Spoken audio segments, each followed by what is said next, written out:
We're talking to Sean Horgan again of the Gloucester Times. Hi, Sean. How are you? Hey guys, how you doing? Okay. Sean, could you talk to us about yesterday's tragedy in Gloucester? Sure, it was a dark day. Within the grip of the pandemic, you realize that there are additional circles of hell. Dante was right. There are plenty of circles of hell. Around 3:30 yesterday afternoon, the Coast Guard received a distress call from the Miss Sandy, which is a boat owned by Vince Taramina and captained by Vince. A group of them had been out fishing yesterday, including the Santa Pio and the Angela and Rose, Paul Vitale's boat. And these guys fish together a lot because most of the time they fish alone and they like having other boats around in case something happens. Yesterday, Vince had a crewman, and that was Nicolo Vitale, who happens to be Paul Vitale's first cousin. And they were coming in after a day out catching haddock. And about a mile and a half out from the breakwater, Vince turned around at one point, and Nicolo was gone. He wasn't on the deck. And I can only imagine what that moment was like for Vince. So he immediately got on the horn to the Coast Guard. They scrambled a 29-foot boat and a 47-foot rescue boat, and out they went.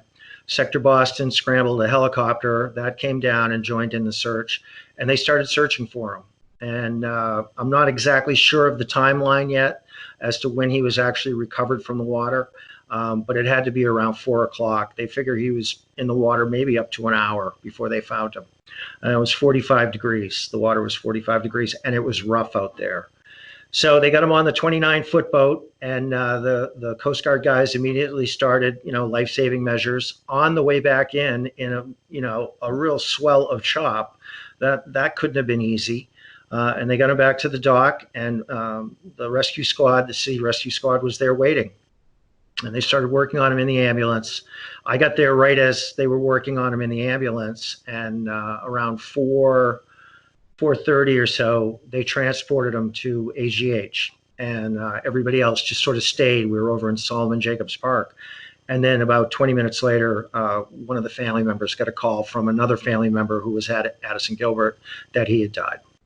So for the first time since December, I think it was December 3rd of 2015, Gloucester has lost a working fisherman, in the line of duty. Could you talk to us about fishing alone? So many of these fishermen, as you said, are working alone, and in this case, two people on the crew. Could you talk to us about those? Yeah, I mean, it's become one of the economic necessities of what's happened in the fishery. Most of these guys now fish alone, and it's, as we now know, as we're constantly reminded, it's an extraordinarily dangerous thing to do, fishing for a living, out on the water in all sorts of weather, trying to pluck live things out of the ocean. It's just, to me, I still have a hard time getting my mind around what these guys do. And a lot of them, because of the cutbacks, the quota cuts, closed areas, we've seen the day boat fleet shrink dramatically. The guys that are left, most of them are fishing alone. Now, there's a lot of haddock running out there right now, and usually Vince fishes alone, for what I was told by other fishermen. But because there was so much haddock around, he needed the extra set of hands. And Nicolo was a guy that worked on a bunch of boats. He worked on the Miss Trish. He worked on Razzo's boat.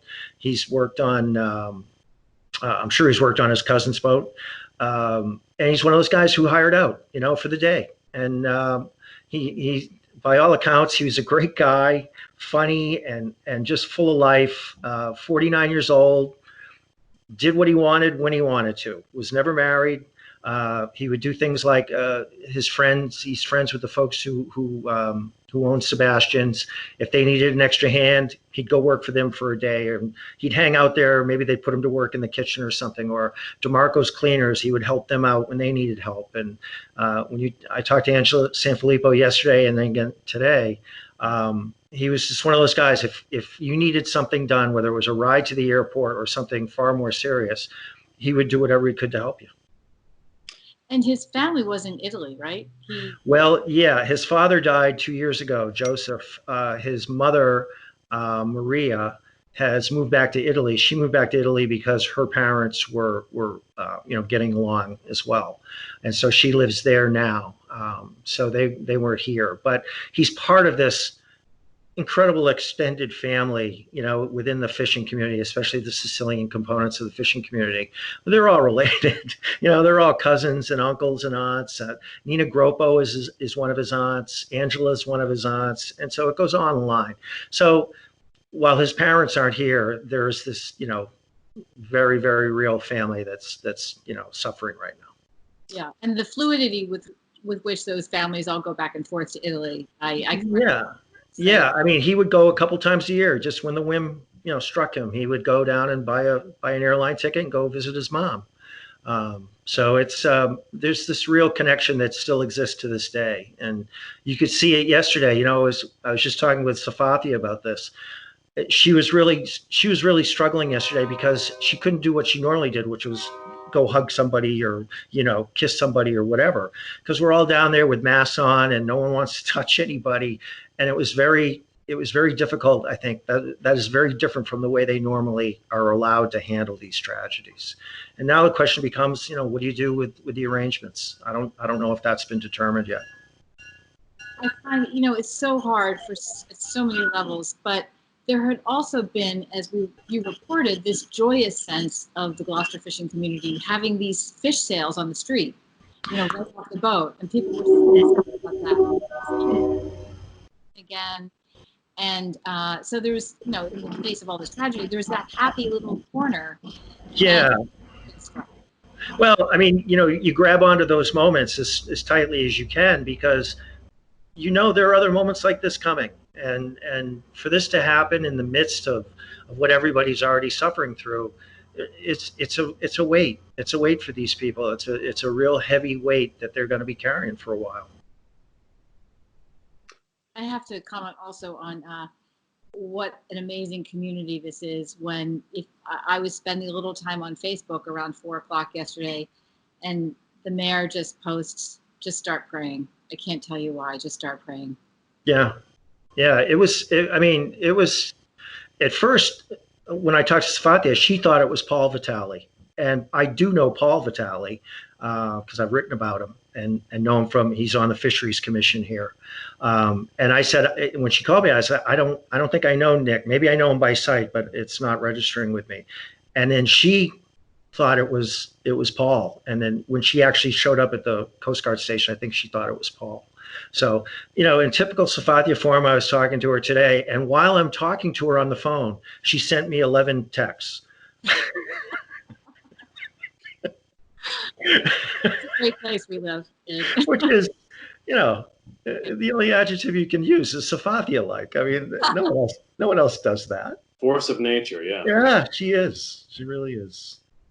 Well, thank you for telling us the story of this. Yeah, I mean, it's one of those things, it never leaves you. I mean, these families have been through this so many times, waiting for boats to come back in, waiting for their husbands or their sons or their brothers or family members to show up around the breakwater, and sometimes they don't, and it's a crusher.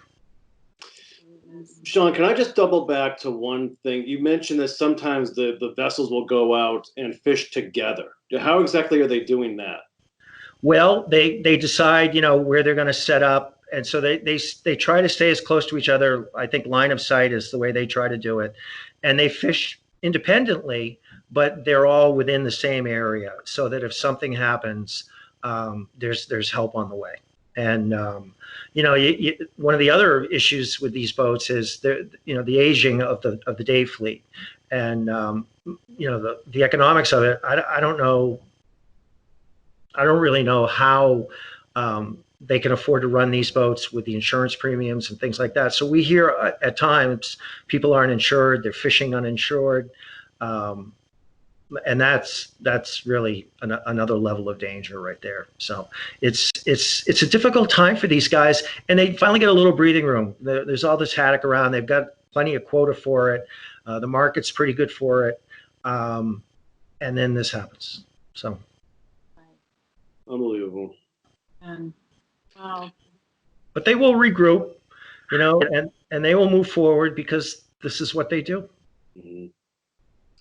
Well, thanks for your time, Sean. Yeah, guys. Geez, one of these days we're gonna have a light conversation. I think one of these days we should just get drunk while Sure. we're doing this, and just bring it wherever it goes. Yeah. All right.